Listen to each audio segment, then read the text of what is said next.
Isaías 40, o versículo 3 apenas. Voz do que clama no deserto, preparai o caminho do Senhor, endireitai no ermo, vereda a nosso Deus. Amém. Vamos orar?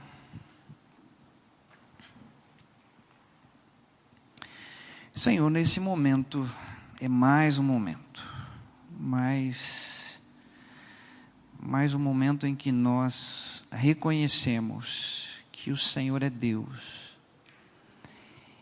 que a nossa capacidade vem do Senhor, que a nossa respiração vem do Senhor, e que só o Senhor pode revelar esta palavra aos nossos corações. Somente o Teu Espírito tem essa sensibilidade, esse poder de fazer através da Tua palavra divisão entre juntas e medulas e convencer o nosso coração. Por isso, mais uma vez, nós nos entregamos à morte, para que a vida de Cristo, a vida do Teu Filho, se manifeste em nós, e que as pessoas vejam a vida do Teu Filho, que as pessoas tenham o discernimento da Tua palavra, que as pessoas tenham a oportunidade desta obra magnífica que é a regeneração. Ajuda-nos nessa hora, em nome de Jesus. Amém. Nós estamos terminando hoje, uma série também. Quem está acompanhando, quem está vindo na quinta noite, domingo de manhã, nós estamos trabalhando com aquele texto de Mateus 22, 29. Errais por não conhecerdes as Escrituras e nem o poder de Deus. Então, foram vários assuntos já em cima desse texto, Não tem como conhecer Deus a não ser pela Escritura, Todas as coisas, evidentemente, manifestam a glória de Deus. O dia, o sol, a respiração, enfim. Mas a palavra é que gera essa fé, porque a fé vem pelo ouvir e o ouvir da palavra de Deus. Nesse vídeo mesmo que estamos gravando, você não percebe ali nenhum texto escrito, porque nós cremos que a fé vem pelo ouvir. Você percebe que lá foram citados alguns textos, mas não está ali impresso. Com o objetivo de que a pessoa, ao ouvir a palavra, ela possa crer. Então, muitos erros são cometidos por desconhecer a palavra.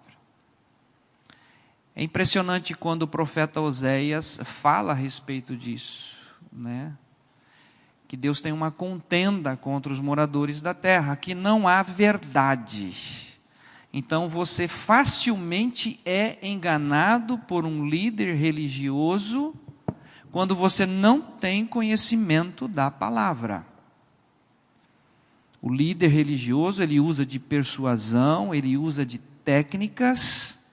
Quando é um líder que não tem interesse em levar uma pessoa a Cristo, e sim tirar dos fiéis tudo o que esse fiel tem, em termos financeiros, ele consegue, quando uma pessoa não conhece a Bíblia.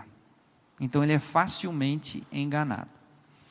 E uma outra coisa citada no mesmo texto é que não conhecendo as Escrituras e nem o poder de Deus. Ou seja, Deus tem todo o poder, Ele continua sendo o mesmo ontem, hoje e eternamente. Ele ainda opera milagres, Ele cura, Ele restaura, Ele faz, e Ele não cobra absolutamente nada de ninguém para isto. O seu poder vai além da nossa compreensão. Falamos aqui a respeito, quando nós falamos, por exemplo, da loja Avan, é uma loja grande? É grande. Lojas Americanas é grande? É grande. Walmart é grande? É grande. Várias coisas são grandes. Mas quando nós falamos do oceano, é grande? É grande. Quando falamos do universo, é grande? É grande. Você percebe que esse grande na nossa língua portuguesa, ele tem várias conotações. Um grande é pequeno diante de outro grande. E quando nós falamos que Deus é grande, também temos a tendência de minimizar o seu poder. Porém, quando nós lemos no Salmo 147, que Ele conta as estrelas e chama-as pelo seu nome, e aí nós, pelos estudos, são comprovados que só na nossa Via Láctea tem mais de 200 bilhões de estrelas, sendo que há várias outras vias, nós ficamos pensando, meu Deus, é muito além do que eu posso imaginar. Nós até aprendemos a linguagem. Deus pode fazer infinitamente mais além daquilo que pedimos ou pensamos, mas é difícil colocar isso dentro da nossa cabeça, o poder de Deus. Quando lemos também que os pensamentos de Deus estão distantes, assim como há uma distância entre céu e terra, esse pensamento é, vou falar essa expressão, monstruoso no sentido de grande, grande, grande, grande, grande é o Senhor.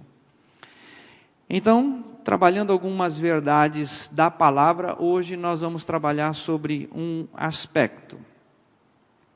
Domingo passado, quem esteve aqui se lembra, nós trabalhamos segundo Crônicas 20. Ali acontece um episódio em que Josafá, o rei, teme, está vindo contra ele uma grande multidão. Estão lembrados disso? Ele vai diante do Senhor, leva a tribo de Judá a clamar ao Senhor, e Deus manifesta pelo seu espírito a um homem chamado Jaaziel, olha, essa luta, vocês não terão que lutar, vocês vão apenas louvar, vocês vão cantar ao Senhor. E aí o que acontece? Josafá escolhe lá alguns homens da tribo de Levi, e à medida que eles começam a louvar ao Senhor, o que começa a acontecer? A vitória. Os inimigos começam a se matar, de maneira que não sobra um.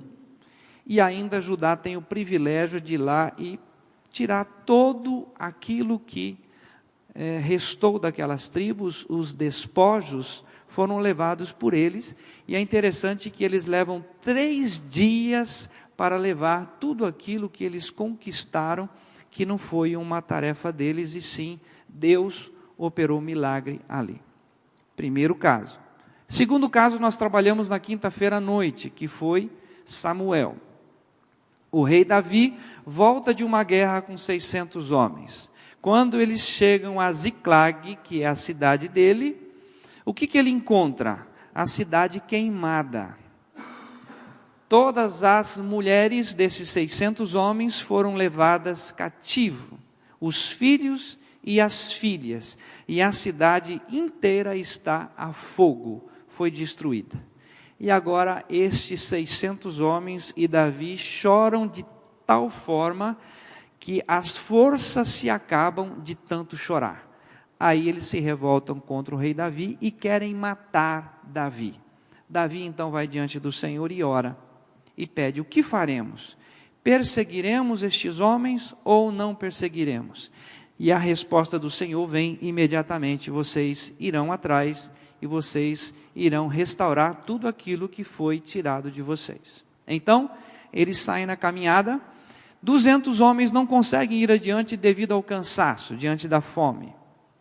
Os 400 vão adiante.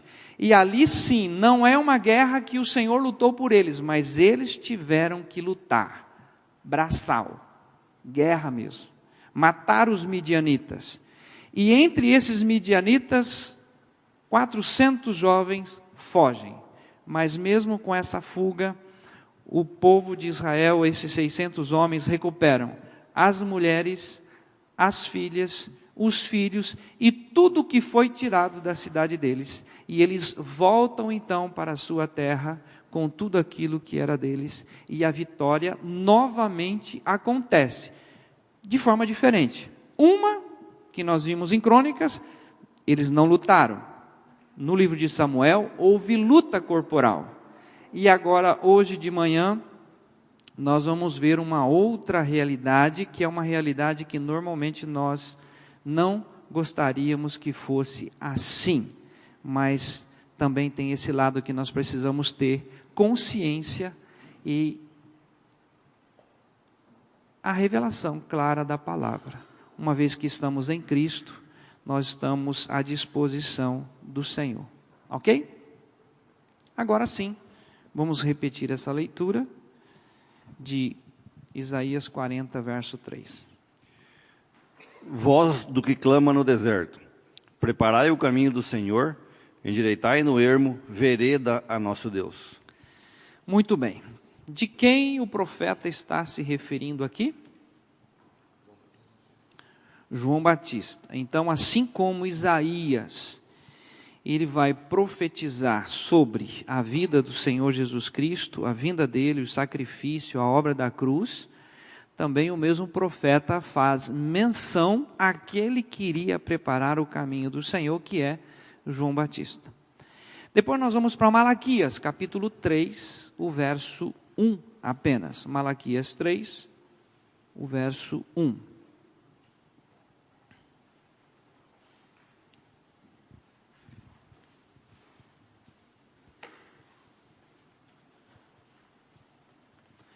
Malaquias, todas as Bíblias têm. Quando fala Malaquias, tem gente que arrepia.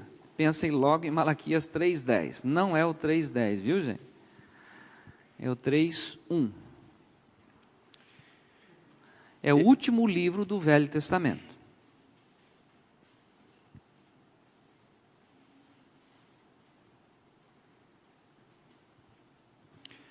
Eis que eu envio o meu anjo, que preparará o caminho diante de mim.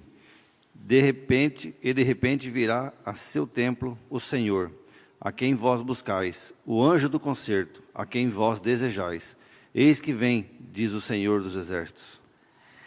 Mais uma vez, há uma referência a João Batista, aquele que seria o anjo enviado pelo Senhor para preparar essa vinda do Senhor Jesus Cristo. E aí nós temos agora em Lucas o cumprimento dessas profecias, né? Para muitos isso aqui já é bastante conhecido, mas nós precisamos analisar alguns textos. Lucas 1, versículo 13. Lucas 1, 13. Eu vou limitar, gente, apenas alguns textos chaves, tá? Porque todo o contexto aqui vai falar de Zacarias, vai falar de Isabel, vai falar que Isabel era estéril, vai falar que Isabel já era uma senhora de idade, eles não tinham filhos. Zacarias era um homem que estava envolvido com o ministério, e ele está orando, ele está pedindo um filho a Deus. E aqui nós só vamos ler a parte em que vem a resposta, 1:13. Mas o anjo lhe disse, Zacarias, não temas, porque a tua oração foi ouvida. E Isabel, tua mulher, dará à luz um filho, e lhe porás o nome de João. Isso. Aí tem todo um processo também que vocês conhecem, né, que ele faz a pergunta, como será isto? Ela é estéril, ela está avançada em idade, e aí ele fica mudo, ele não tem condições de falar o nome de João Batista, ele escreve numa tabuinha depois, enfim, toda a gravidez de Isabel, ele passa sem esse contato verbal, né, por incredulidade. Mas o fato é que Deus usa de misericórdia e o milagre acontece. Um detalhe que eu queria chamar a atenção aqui em Lucas ainda, o versículo 36. Quem é Isabel? De onde é Isabel? Que relação Isabel tem com Maria? 1:36.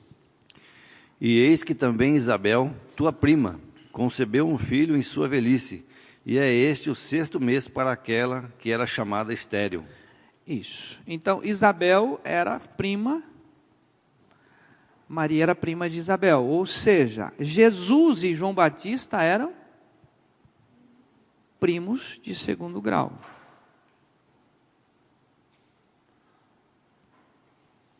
E eu gostaria que nós começássemos a pensar sobre esse homem que é feita uma profecia sobre ele, e que um anjo vem falar especificamente com Zacarias, e a chegada desse moço, o milagre acontece, e aí nós temos mais uma tragédia. Segundo Crônicas, nós vimos um tipo de tragédia. Em Samuel, nós vimos um segundo tipo de tragédia. E aqui nós temos uma outra tragédia que acontece com João Batista. Então vamos ver isso em Mateus capítulo 14,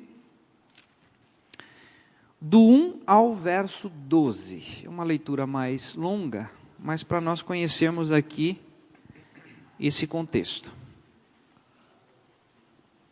Mateus 14, de 1 a 12. Naquele tempo, ouviu Herodes, o tetrarca, a fama de Jesus, e disse aos seus criados: Este é João Batista, ressuscitou dos mortos, e por isso estas maravilhas operam nele. Porque Herodes tinha prendido João, e tinha-o maniatado e encerrado no cárcere por causa de Herodias, mulher de seu irmão Filipe. Porque João lhe dissera: Não te é lícito possuí-la.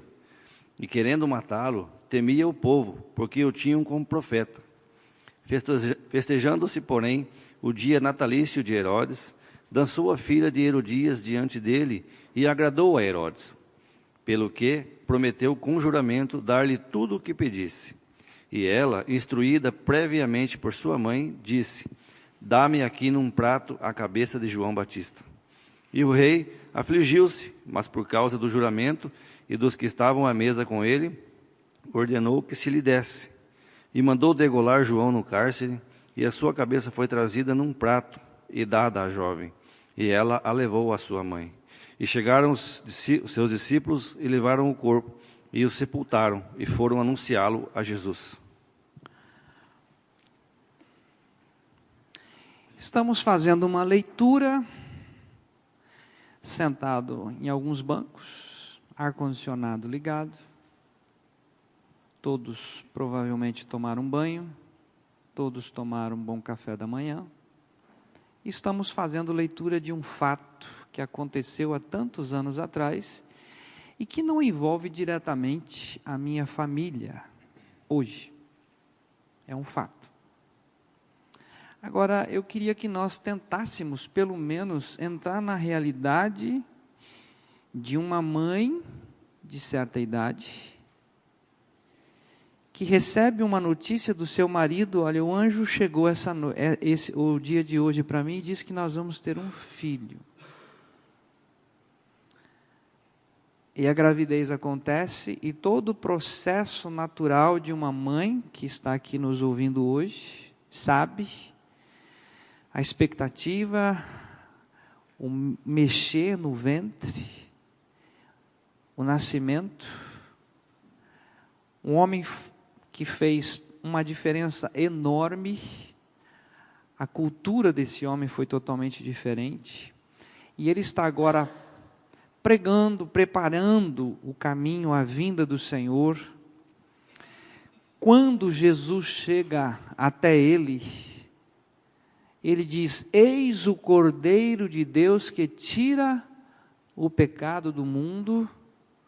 E quando o Senhor Jesus chega para ele para ser batizado por João Batista, João Batista diz: não, sou eu que deveria ser batizado por você. Ele diz: convém cumprir as Escrituras.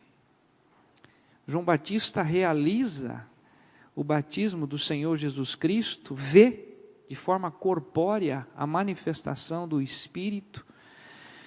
Dá a impressão que esse homem não iria passar por uma situação de capricho de um rei. Eu gostaria de ler novamente. Capítulo 14, versículo 1. Naquele tempo, ouviu Herodes, o tetrarca, a fama de Jesus e disse aos seus criados: Este é João Batista. O que ele está dizendo? Eu matei João Batista. Agora, esse Jesus, na verdade, é alguém que ressuscitou. João Batista ressuscitou. Não é possível esse homem estar fazendo isso que está fazendo. Continuando, e por isso estas maravilhas operam nele. Na consciência de Herodes, ele já tinha noção do que aconteceu, o que ele fez de fato. Porque Herodes tinha prendido João e tinha manietado, e encarcerado no cárcere por causa de Herodias, mulher de seu irmão Filipe, porque João lhe dissera: não te é lícito possuí-la. Então, qual era a rixa aqui? Herodias era casada com Felipe, irmão de Herodes. Onde foi que João Batista foi mexer? Com um assunto delicadíssimo. E isso aqui vai fazer a diferença hoje, e com certeza os regenerados vão estar mais atentos à forma de linguagem. Ok? Você fique com o texto aqui aberto, de Mateus 14, e nós vamos para Lucas 3. Vamos tentar verificar o que está acontecendo, o que leva Herodes, primeiramente, colocar João Batista na prisão. Lucas, capítulo 3. Nós vamos ler os versos 19 e 20. Sendo, porém, o tetrarca Herodes repreendido por ele por causa de Herodias, mulher de seu irmão Filipe, e por todas as maldades que Herodes tinha feito, acrescentou a todas as outras ainda esta, a de encerrar João num cárcere. O que João Batista estava fazendo? Eu queria lembrar o seguinte: a promessa de Isaías diz o seguinte: ele vai preparar o caminho do Senhor. É o anjo que veio para isso. O que ele está fazendo aqui?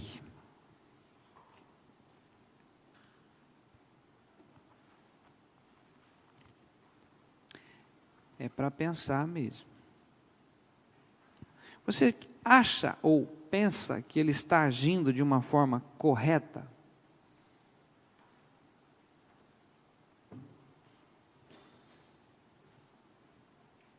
Os que acham que sim, permaneçam como está. Os que acham que não, permaneçam como está.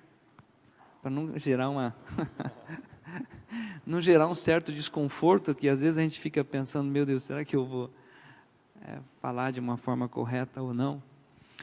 Qual é a mensagem que o Senhor Jesus deixou para nós pregarmos? Ide por todo o mundo e pregai o Evangelho a toda a criatura. Nós não podemos sair daquilo que nos foi proposto.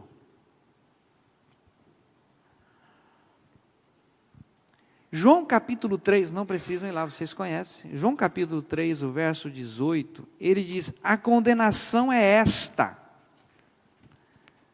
que a luz veio ao mundo, mas os homens amaram mais as trevas do que a luz. Eu citei o 19, perdão. Vamos achar o 18, porque o 18 é mais claro. João 3, o verso 18. Ele fala que condenados nós já estamos, nós já nascemos. O tetrarca já estava condenado? Claro que já. Não apenas na fala de João Batista, mas na consciência dele. Ele sabia que ele já estava debaixo de uma condenação. E Herodias, então, ela estava cuspindo fogo, raiva, ódio de João Batista. Que isso está em outro texto.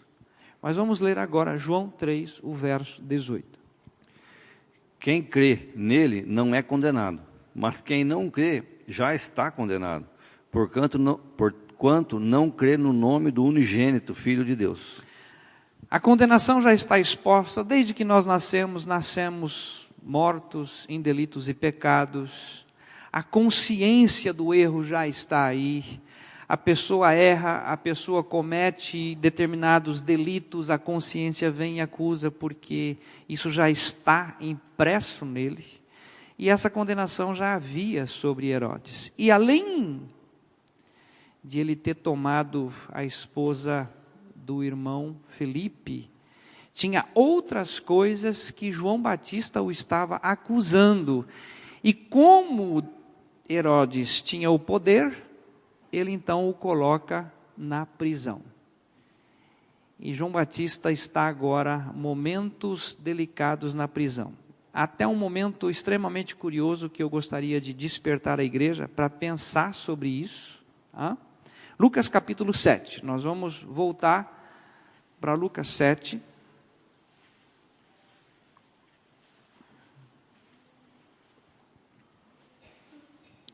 Nós vamos ler aqui 10 versículos, dos versos 18 até o verso 28.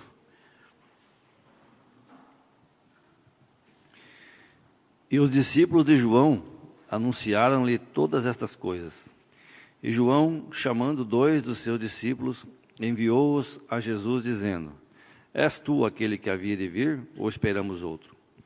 E quando aqueles homens chegaram junto dele, disseram: João Batista enviou-nos a perguntar-te: És tu aquele que havia de vir, ou esperamos outro? Olha, preste atenção nisso aqui. João Batista teve um encontro com o Senhor Jesus, diz: eis o Cordeiro de Deus que tira o pecado do mundo. Ele fala: olha, eu não sou digno de desatar as alparcas dos seus pés, ele vos batizará com fogo. Agora ele está na prisão, ele fica sabendo as coisas de onde? Da prisão. O versículo que foi lido, verso 18, e os discípulos de João anunciaram-lhe todas essas coisas. Ele tomava conhecimento do que estava acontecendo através dos discípulos dele. Jesus tinha acabado de curar ou ressuscitar o filho da viúva de Naim. E aí ele está na prisão, chama esses discípulos e diz: vão até ele, pergunta para ele, é ele mesmo ou esperamos um outro? Versículo seguinte.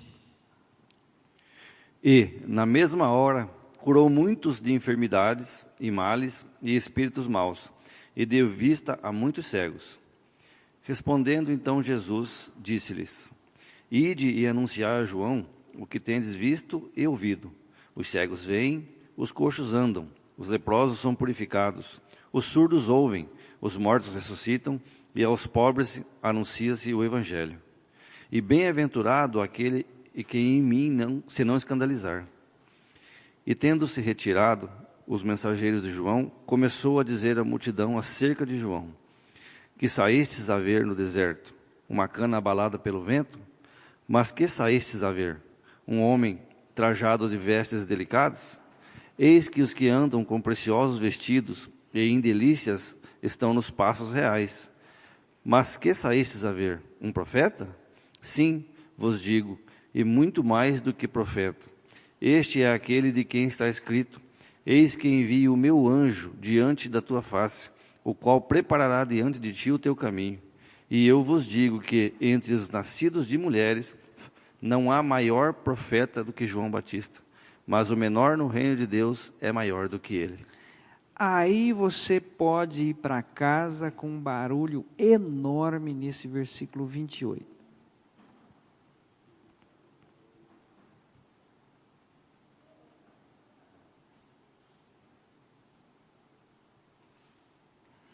Eu vos digo que, entre os nascidos de mulheres,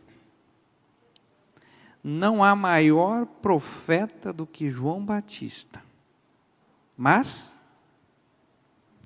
o menor no reino de Deus é maior do que ele.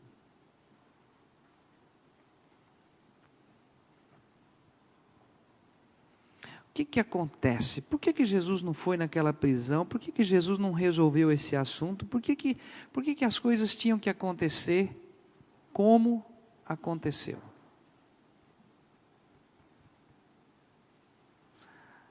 Agora nós vamos voltar para Mateus, capítulo 14, onde nós paramos naquele momento.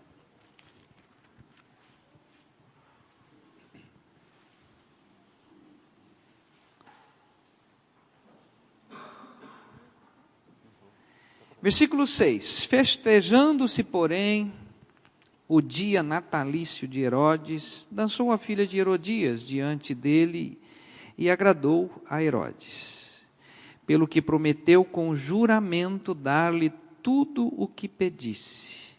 E ela, instruída previamente por sua mãe, disse: dá-me aqui num prato a cabeça de João Batista. E o rei afligiu-se, mas por causa do juramento e dos que estavam à mesa com ele, ordenou-lhe que se lhe desse. E mandou degolar João no cárcere. E a sua cabeça foi trazida num prato e dada à jovem. E ela a levou à sua mãe. E chegaram os seus discípulos e levaram o corpo e o sepultaram. E foram anunciá-lo a Jesus. E o versículo 13 diz assim: e Jesus, ouvindo isso, retirou-se dali num barco para um lugar deserto, apartado. E o povo, o povo vai atrás, não adianta. Quero ficar um pouquinho aqui com o meu Deus, mas o povo foi atrás dele. O que nós queremos chamar a atenção aqui, com a leitura do texto, é que a mesma mãe que presenciou todo esse milagre, toda essa festa, o nascimento, quando Isabel visita Maria, o próprio João Batista é cheio do Espírito Santo no ventre de sua mãe, enfim, toda uma coisa sobrenatural. De repente, chega o comunicado à casa: olha, nós estamos indo buscar o corpo do seu filho no cárcere, nós já estamos em posse da cabeça e vamos sepultá-lo. Como você receberia tal notícia sendo mãe?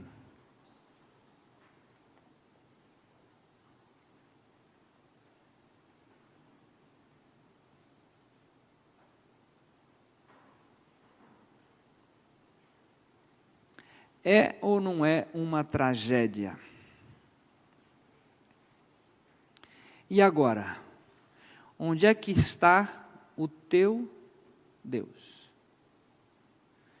Que lá no passado livrou sem nenhuma ação humana, depois também livrou mesmo tendo ação humana, mas Deus restaurou tudo. Mas agora aqui uma situação totalmente diferente. Há uma morte de um profeta que não houve igual. Vamos andar mais um pouquinho? Para que nós possamos tirar daqui algo tremendo. Lucas, capítulo 9.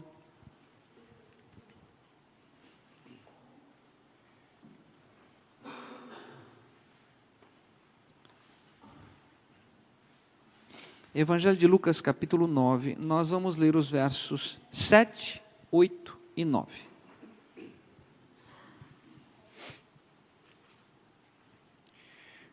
E o tetrarca Herodes ouvia tudo o que se passava e estava em dúvida, porque diziam alguns que João ressuscitara dos mortos, e outros que Elias tinha aparecido, e outros que um profeta dos antigos havia ressuscitado. E disse Herodes: a João mandei eu degolar. Quem é, pois, este que o quem é esse?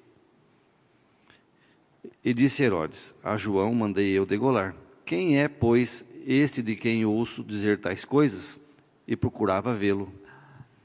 Ele está indignado. Eu resolvi algo, mas tem algo que surgiu muito maior, que é a pessoa do Senhor Jesus Cristo, e agora eu preciso vê-lo.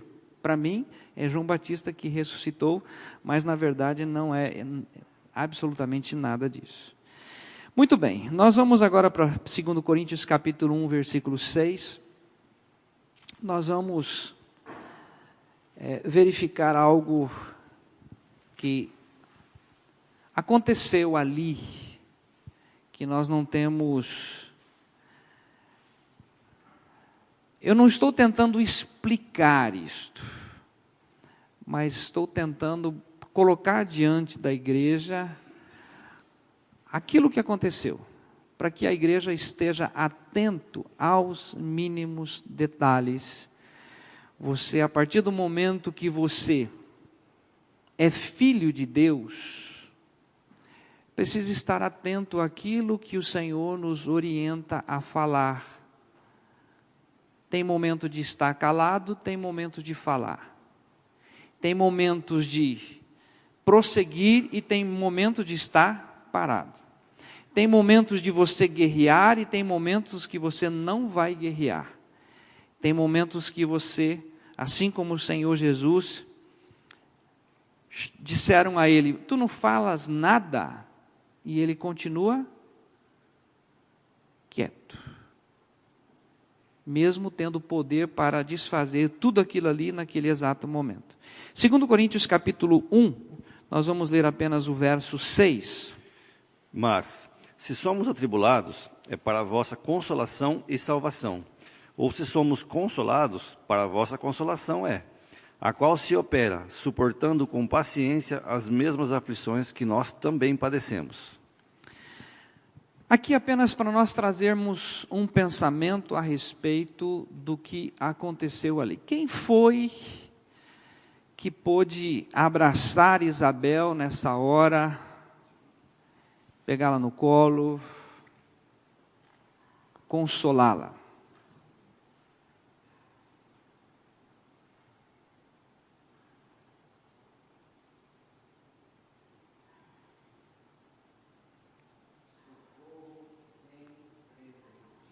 Na angústia.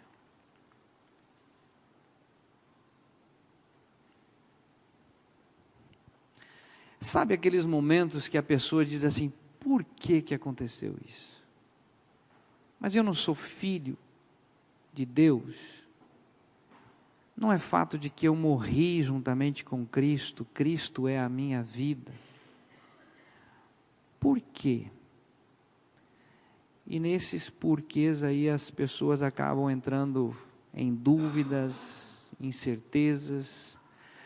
Mas aqui nós temos uma palavra que diz assim: todas as coisas cooperam para o bem daqueles que amam a Deus, daqueles que são chamados por seu decreto. Eu corro um risco enorme de dizer aqui que não houve um pouquinho de descuido de João Batista. Porque o objetivo de João Batista era preparar o caminho do Senhor. Anunciar o Senhor Jesus foi aquilo como ele andava. Quando ele entra numa outra situação de condenar aquilo que já está condenado, ele excitou uma pessoa à ira, à revolta e a querer resolver isso no braço, no muque. Exemplo: o que nós fomos colocados para fazer aqui, enquanto filhos de Deus? A proclamar o Evangelho. Quando você começar a entrar em discussão com a religião, chutando estátua, o que você está fazendo? Provocando ira, raiva. Quando você parte para aquele lado que Paulo, pela palavra, já nos orientou, um homem, quando você admoesta uma vez e ele não está disposto a isso, a Bíblia diz assim: evita-o, porque o tal já está em si mesmo condenado.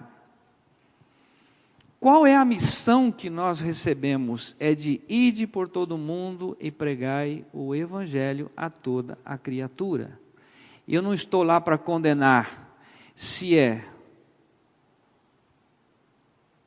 sexualmente diferente, se o seu casamento está errado, se você está agindo de uma forma errada.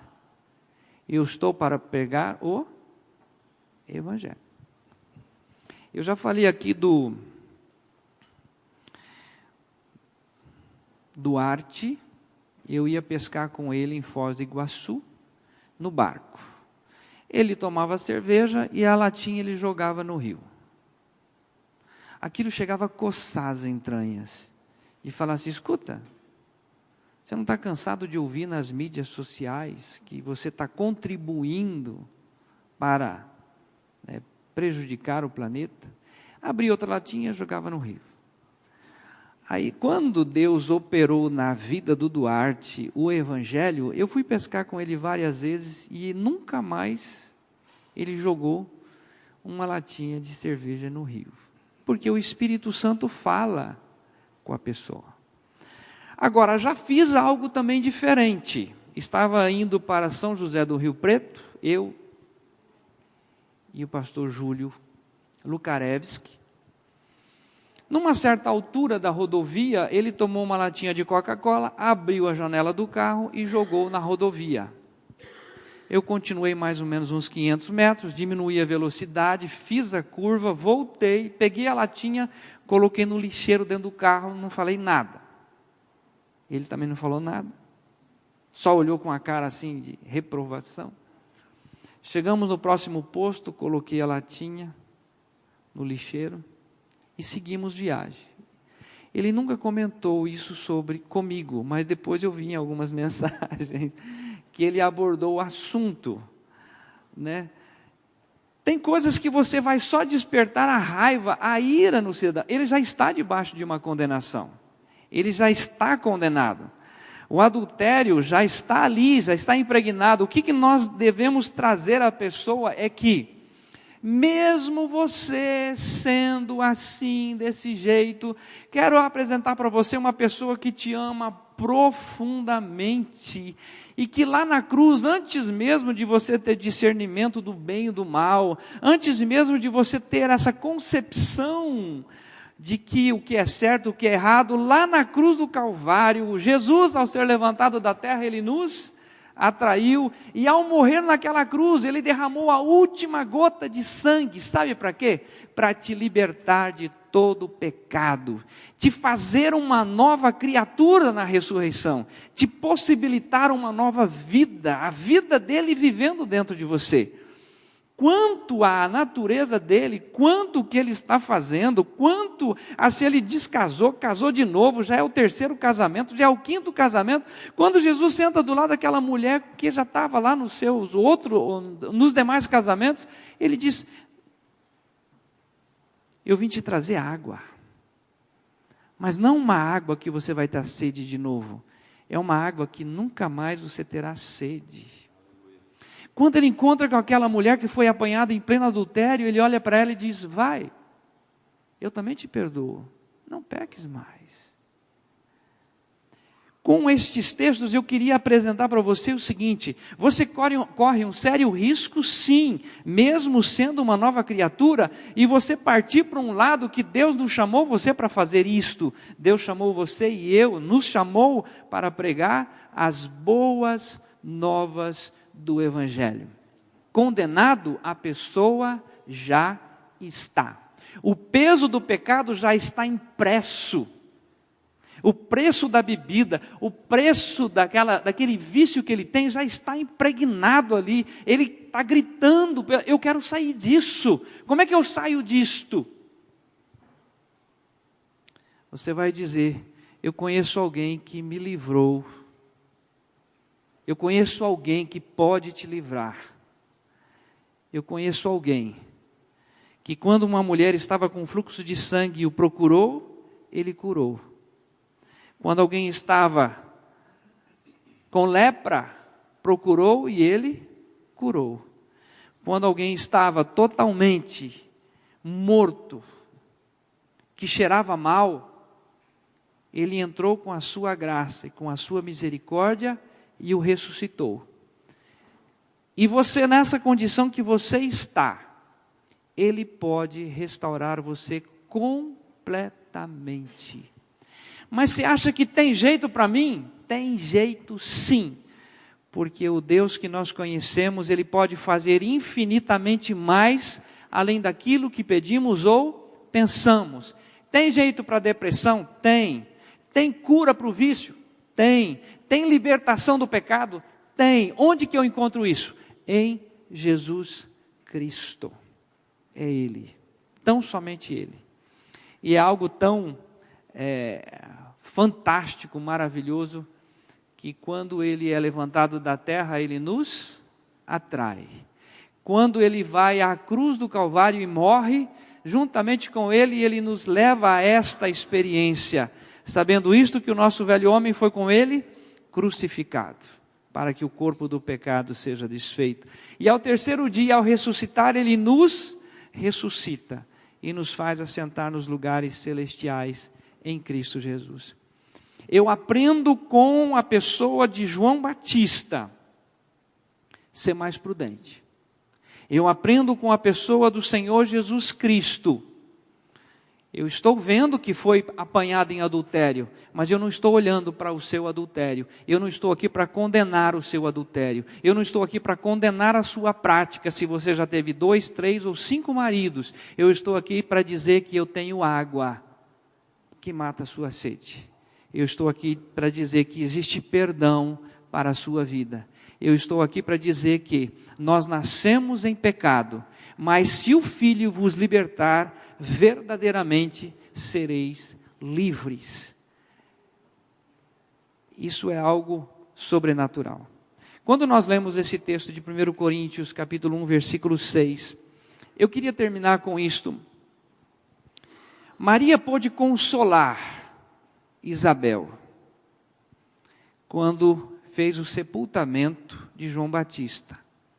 Quando Jesus foi à cruz do Calvário, nós temos um aprendizado que Deus, por sua graça, também colocou em Isabel, para consolar agora a mãe que vê um filho na cruz do Calvário, perdendo a última gota de sangue.